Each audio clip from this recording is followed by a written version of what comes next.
নমস্কাৰ সকলোলৈকে আশা কৰোঁ সকলো ভালেই আছে। এয়া হৈছে মাজুলীৰ দৃশ্য, মাজুলীৰ আছাম টুৰিষ্ট হাউচ, য'ত আমি থাকিছিলোঁ। এয়া আমি প্ৰথমে সোমাইছোঁ। আৰু এটা কথা মই মন কৰিছিলোঁ, এটা কথা আচলতে ক'ব লাগিব, খুব ধুনীয়া, খুব সুন্দৰকৈ, খুব পৰিপাটিকৈ ৰাখিছিলে এই টুৰিষ্ট হাউচখন।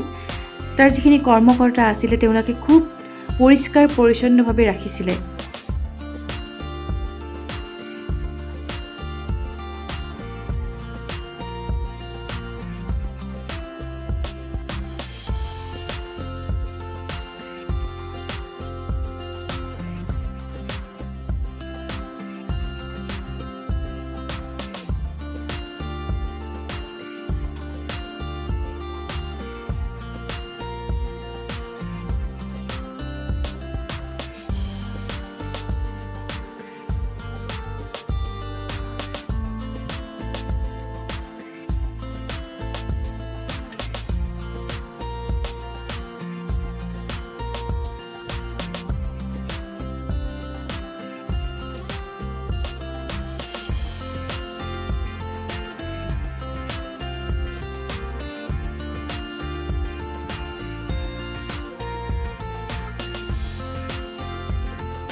আৰু এটা কথা ক'ব লাগিব, তাত থকা কৰ্মচাৰীসকলে আমাক যিটো হস্পিটেলিটি প্ৰদান কৰিছে সেইটো খুব বেছি ভাল আছিলে। তেওঁলোকক ধন্যবাদ জনাইছোঁ। তেওঁলোকে আমাক ইমান ধুনীয়াকৈ, আমাক বুলিয়ে নহয়, তাত যিখিনি গেষ্ট আছিলে, যিখিনি টুৰিষ্ট আছিলে, তেওঁলোক সকলোকে খুব ধুনীয়াকৈ তেওঁলোকে আচলতে ছাৰ্ভিচ প্ৰদান কৰিছিলে। আৰু তেওঁলোকৰ যিটো খাদ্য আছিলে তেওঁলোকে খুব পৰিষ্কাৰ পৰিচ্ছন্নভাৱে সেইটো বনাইছিলে আৰু আমাক দিছিলে। আৰু খুব ভাল লাগিছিলে। তেওঁলোকক বহুত বহুত ধন্যবাদ। আগলৈও এনেদৰে তেওঁলোকে কৰি যাওক, সেইটোৱে আশা থাকিলে।